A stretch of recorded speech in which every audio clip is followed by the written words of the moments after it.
Tlet Rumeni ġew ikkundannati 54 xahar ħabs u multati 10,000 euro kull wieħed wara li nstabu ħatja li serqu flus minn fuq passiġġieri fuq karozzi tal-linja.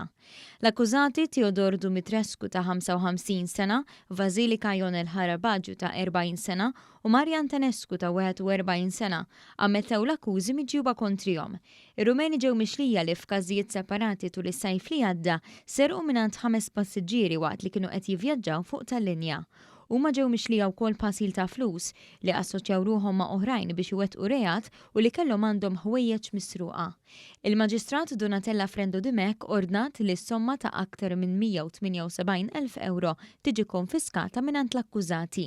L-irġiel ma kinux jgħixu Malta u diġà kellhom każ simili fil-passat, meta fl-2018 kienu nstabu ħatja ta' pickpocketing.